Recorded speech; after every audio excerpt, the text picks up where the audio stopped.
siguiendo con la lírica andina, hemos hecho un poco de historia para ubicarla y para entenderla. Pero Silvia, cuéntame en la actualidad, ¿cómo está la situación de la lírica andina?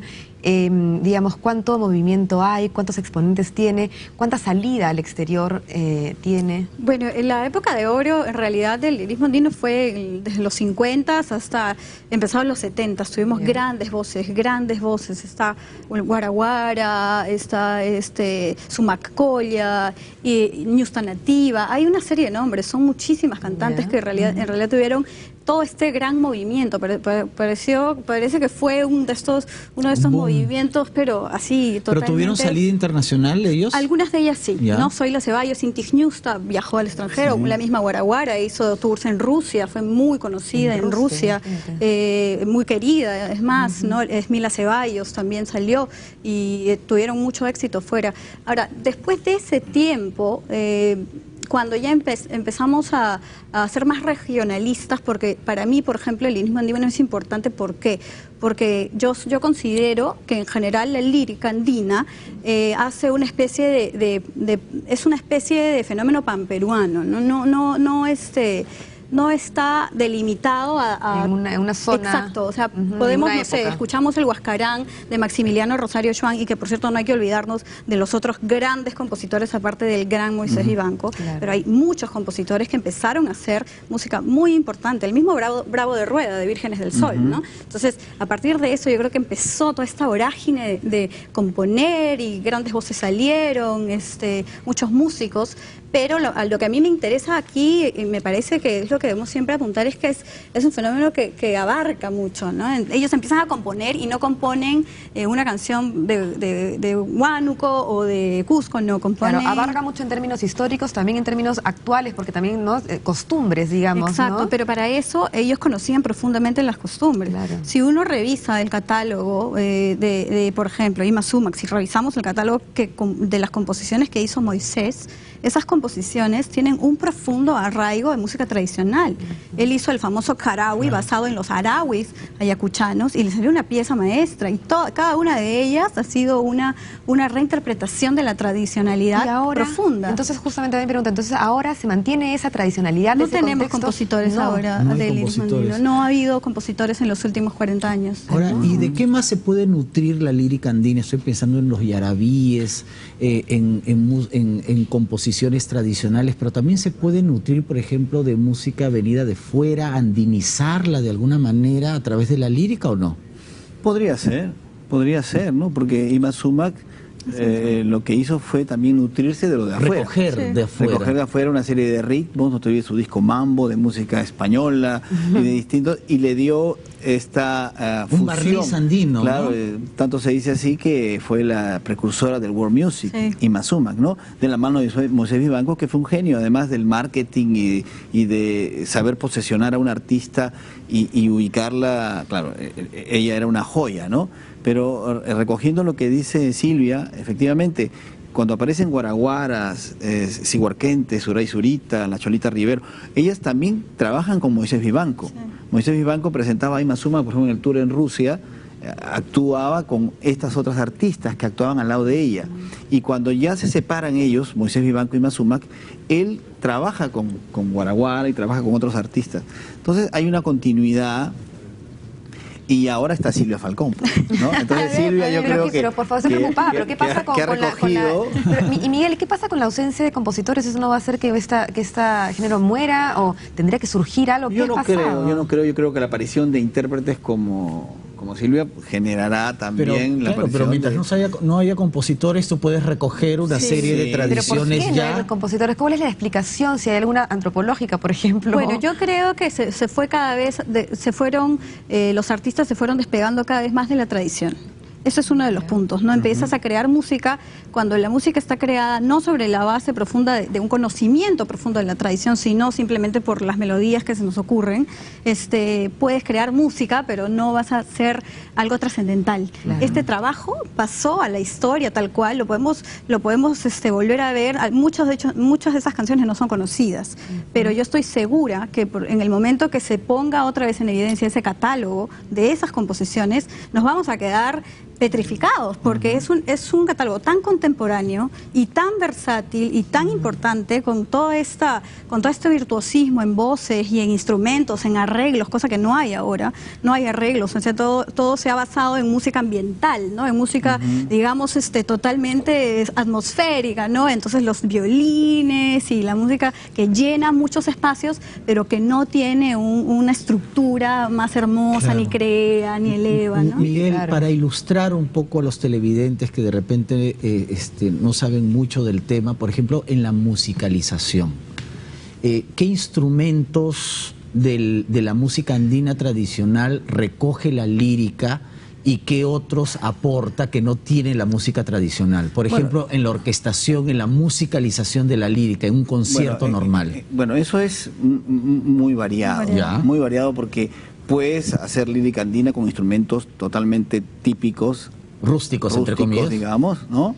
Quena, charango, antaras, etcétera, como con una orquesta sinfónica completa, ¿no es cierto? Eso varía de acuerdo. Por ejemplo, Moisés Vivanco lo que hizo fue hacer grandes arreglos para grandes orquestas, ¿no?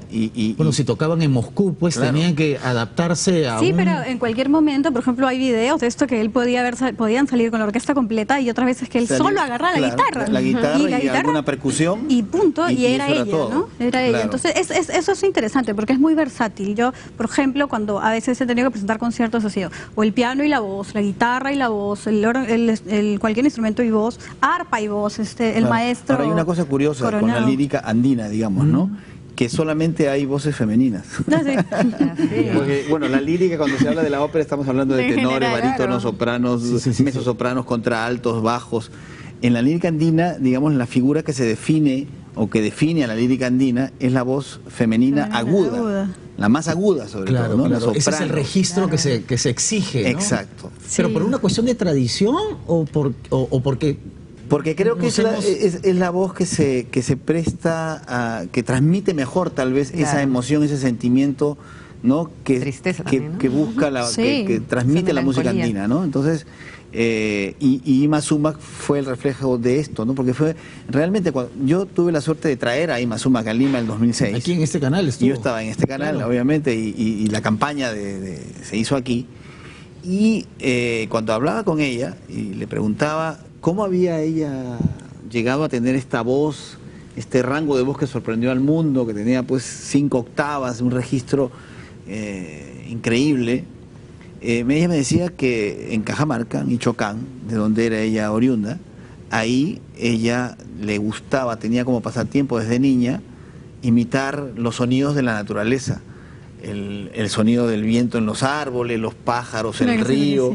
Y jugando, practicó y entrenó un instrumento. O sea, un autodidacta en un principio, haciendo experimentos con su propia voz en conjugación con la naturaleza. Y eso es muy interesante, porque ella, además de eso, claro, tenía un don artístico, porque la voz... Claro, eso no sale de la nada, pues, ¿no? Claro. Para poder transmitir... Y lo voy a decir yo. Exacto, ¿no? Claro. Ahora, es una cosa interesante, porque yo justo preguntando mucho, conversando con mucha gente sobre el tema, siempre estoy indagando y conociendo detalles. Hace poco conversaba con un profesor, también antropólogo, que me acuerdo que en estos años hacían trabajo de campo en las alturas de Michoacán, y me acuerdo que es una anécdota que tienen en el Ministerio de Educación, no sé si será cierto, me imagino que es una historia totalmente verdadera, que el Ministerio fomentaba concursos para niños, y ahí en estos colegios de las alturas les decían, bueno, vamos a hacer un concurso de quién imita más animales. Es ahí donde ella aparece. Gana un concurso. Increíble, porque ella le dice, imita tal. Ahora, Silvia, tú cantas en quechua y hay esta canción que se llama Tantarchay.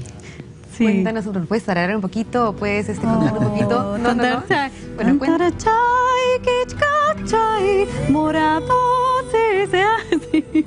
es una canción bella. Es una de las cosas interesantes que a mí me interesa mucho seguir conectada con la tradición, ¿no? O sea, yo entendí que el trabajo de Ime, Moisés y todos estos trabajos fundamentales y trascendentales que se han hecho muy cerca de la tradición. Nunca se fueron de ahí. Al menos Moisés, que fue el gran genio que tuvo que crear todas estas melodías, nunca se alejó. Entonces, es eso. Yo siempre estoy hurgando en mis raíces. Eso te iba a preguntar. ¿Tú hablas quechua? Yo hablo quechua lenguaje no tan fluido, pero estoy siempre conectada con el quechua. Mis padres son quechua hablantes, entonces estamos con... No, es que no podrías acercarte a esta tradición sin conocer la lengua. Pues, no hay forma. Las cosas siempre salen como que muchísimo mejor ahí. Estamos haciendo una versión del Cóndor Pasa Ahora y la parte que canto en quechua es como si estuvieras cantando otra persona, porque es como si uno se transmutase, ¿no? Es increíble lo que pasa con el idioma. Por eso es que tú estudias, le dijiste estudiar también antropología, un poco para meterte cada vez más. Sí, estudié antropología porque no querían que entrara al conservatorio, en realidad. No, mentira. Es muy interesante. En tu caso es una fusión interesante porque tú ya te puedes nutrir, ¿no? Académicamente, científicamente, a tu quehacer, digamos, artístico. O sea, tu interpretación artística tiene una legitimidad, porque de alguna forma tienes las herramientas académicas, como por ejemplo para investigar, recoger, hacer las compulsas, leer con otros ojos partituras que te pueden dar o letras que te pueden dar del siglo XIX, incluso del siglo XVIII, o sea, puedes hacer investigación. La verdad que ha sido interesantísimo, a mí me encanta, yo lo disfruto mucho, lo vivo enormemente porque estoy, como tú dices, bien, indago, investigo, veo todo, pero lo vivo también cuando voy a la fiesta del pueblo, cuando estoy allí, cuando escucho a mis tías. Musicalizar los mitos líricamente. Es una maravilla. ¿Lo has podido hacer? No, pero estoy en todo ese... Mira, esa es una línea de trabajo. Claro. Muy buenas ideas. En realidad es eso, es un privilegio poder... La verdad, nuestro país es increíble. Es increíble la cantidad de música y de tradición que podemos tener, de la cual podemos nutrirnos, sin caer en este cliché de que la tradición o lo antiguo se quedó ahí y uno no avanza, que en realidad... Además hay muy poco que se conoce, ¿no? Se conoce poco, mejor dicho. Exacto, se conoce poco. Hay un repertorio muy importante, por ejemplo, en Cusco. No solamente en Cusco, pero en Cusco hay un repertorio y compositores como Gamarra, como Guevara Ochoa, que acaba de fallecer, que es un grandísimo compositor, y muchos otros que tienen gran parte de su obra inédita, ¿no? Hay mucho por obras, incluso hasta zarzuelas peruanas. Poca gente conoce que El Cóndor Pasa fue una zarzuela que se estrenó en Estados Unidos, y que lo que sobrevive es el preludio. El preludio solamente, que además se le encargó a Lomía Robles, a Daniel Lomía Robles, este gran compositor guanuqueño, se le encargó a último momento, según dice la anécdota, la composición de este preludio para el estreno de la obra, y ha sido lo que todos conocemos y que es una obra de orgullo para todos los peruanos, ¿no? Y justamente con eso nos vamos al siguiente bloque.